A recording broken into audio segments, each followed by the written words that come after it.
الرحمن الرحیم۔ آج کے اس ویڈیو میں سول 3D میں بات کروں گا۔ یہ میرا سول 3D میں میرا دوسرا ویڈیو ہے، ٹھیک ہے۔ اگر آپ نے ہمارا چینل سبسکرائب نہیں کیا تو یوٹیوب میں جا کے سول سرویئر 007 کے نام سے آپ ٹائپ کریں گے تو آپ کو اس پیج پہ بھیجے گا۔ یہاں سے آپ ہمارا دوسرا میرے چینل پہ جا سکتے ہیں۔ تو چلیے چلتے ہیں، آج بات کرتے ہیں AutoCAD سول 3D۔ پہلی ویڈیو میں نے آپ کو فائل کو امپورٹ کرنے کا بتایا تھا، اس میں ایک چیز تھوڑی سی مسنگ تھی، وہ میں کلیئر کر لوں۔ AutoCAD سول 3D ہے، وہ اصل میں کاما ڈیلیمیٹڈ اور CSV کاما ڈیلیمیٹڈ میں کیا فرق ہے؟ AutoCAD سول 3D جو کاما ڈیلیمیٹڈ کو جو سپورٹ کرتا ہے وہ کامے کی یہ شکل ہے، جبکہ ایکسل میں جب ہم CSV فائل کاما ڈیلیمیٹڈ سیو کرتے ہیں تو بائی ڈیفالٹ وہ اس شکل میں جاتا ہے۔ میرے پاس چونکہ ونڈوز 7 ہے، میں نے اس کی سیٹنگ بدلی ہوئی ہے، تو میں آپ کو دکھاتا ہوں پرابلم کہاں پہ ہوتی ہے۔ سب سے پہلے ہم ایکسل کھولتے ہیں، ایکسل میں جانے کے بعد ایک نئی فائل کھولتے ہیں، ٹھیک ہے۔ سب سے پہلے اس میں فائل امپورٹ کریں گے، امپورٹ فائل کروں گے دیوار ڈیٹا، ٹھیک ہے۔ اس کو میں نیکسٹ کرتا ہوں، نیکسٹ فنش۔ یہ میرے پاس فائل ہے، پہلی ویڈیو آپ دیکھ چکی ہیں۔ ابھی یہ فائل جو ہے یہ simple P point easting northing Z description یعنی PENZD، ٹھیک ہے۔ ہوتا کیا ہے کہ جب آپ فائل کو، اسی فائل کو میں سیو کرتا ہوں، سیو ایز براؤز، اس کو پہلے میں ٹیکسٹ ٹیب ڈیلیمیٹر میں سیو کروں گا کو دکھانے کے لیے۔ اس کا میں ذرا نو MUDASSER مدثر کوما، ٹھیک ہے، اور سوری مدثر TAB ٹیب، ٹھیک ہے۔ ڈیسکٹاپ پہ سیو کرتے ہیں اس کو، یس، ٹھیک ہے۔ اسی فائل کو میں سیو ایز براؤز، ٹھیک ہے، اس کو میں یہاں سے CSV کوما ڈیلیمیٹڈ، ٹھیک ہے، سیو کرتا ہوں، یس۔ اب اس فائل کی ہم کو ضرورت نہیں ہے، اس کو ہم کلوز کر دیتے ہیں، ڈونٹ سیو، ٹھیک ہے۔ چلیں،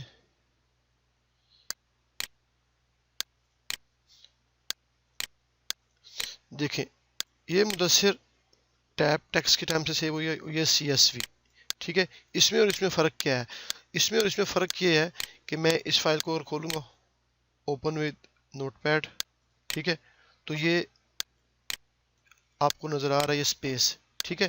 جب میں یہ فائل AutoCAD سول 3D میں امپورٹ کروں گا تو وہاں پہ کوما ڈیلیمیٹڈ کا آپشن شو نہیں ہوگا۔ میں آپ کو دکھاتا ہوں، سول 3D میں جائیں گے، سمپلی IMPO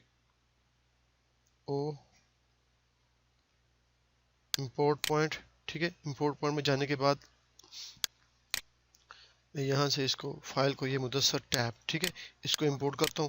اس نے فائل تو امپورٹ کر لی ہے، لیکن دیکھیں یہاں پہ اس فارمیٹ میں آپ کو کہیں بھی PENZ کوما ڈیلیمیٹڈ کا آپشن شو نہیں ہو رہا ہوگا، دیکھیں کہیں بھی شو نہیں ہو رہا، ٹھیک ہے۔ اس کا پرابلم کیا ہے؟ کیونکہ وہ جو ہم نے فائل سیو کی ہے وہ ٹیب میں ہے، تو یہاں پہ ہم کو یہ فارمیٹ PENZ اسپیس ڈیلیمیٹڈ آپ کو چوز کرنا پڑے گا، جو آپ کی فائل کو امپورٹ کر دے گا۔ فائل تو امپورٹ ہو جائے گی، لیکن جو چیز آپ کو میں دکھانا چاہتا ہوں وہ Z انٹر E انٹر، آپ کے پوائنٹ امپورٹ ہو چکے ہیں، ٹھیک ہے۔ یہ پوائنٹ آپ کے سامنے ہے۔ ابھی میں پھر دوبارہ انہی پوائنٹوں کو ڈیلیٹ کرتا ہوں، ٹھیک ہے۔ ڈیلیٹ کرنے کے بعد سیٹنگ میں جائیں، prospector points, point groups, all points, کچھ بھی نہیں ہے، ٹھیک ہے۔ واپس جائیں اور اب دیکھیں یہ فائل جو ٹیکسٹ ٹیب کے ہم نے ٹیب کے فارمیٹ میں سیو کی تھی، ابھی ہم اس فائل کو CSV جو اس کو اوپن کریں گے نوٹ پیڈ میں، ٹھیک ہے۔ تو نوٹ پیڈ میں جب یہ اوپن کریں گے تو یہ فائل اس شکل میں ہوگی، کیونکہ اصل میں میرا جو سافٹ ویئر ہے، جو میری جو ونڈو ہے، ونڈو 10 ہے۔ آپ ونڈو 10 میں جائیں، ٹھیک ہے۔ آپ کے پاس جب آپ ونڈو 7 ہے، اگر ونڈو XP یا ونڈو الٹیمیٹ ہے، جو بھی ونڈو ہے، اگر آپ وہ یوز کر رہے ہیں تو جب آپ اس میں اس فائل کو CSV میں سیو کریں گے تو آپ کے پاس اس کومے کی شکل میں نہیں ہوگی، آپ کے پاس یہ اس شکل میں ہوگی، یعنی ڈاٹ اور کوما ہوگا، لیکن اس میں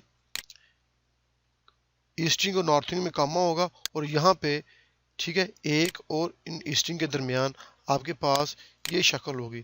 اس کی وجہ کیا ہے؟ کیونکہ جو آپ کی جو ونڈو ہوگی اس کی جو بائی ڈیفالٹ سیٹنگ ہوتی ہے وہ کچھ اس شکل میں ہوتی ہے، وہ آپ کو چینج کرنے پڑے گی۔ آپ کو کنٹرول پینل میں جانا ہوگا، کنٹرول پینل جانے کے بعد ریجن لینگویج میں جانا ہوگا، ٹھیک ہے۔ یہاں پہ جانے کے بعد آپ کو جانا ہوگا ریجن میں، ٹھیک ہے۔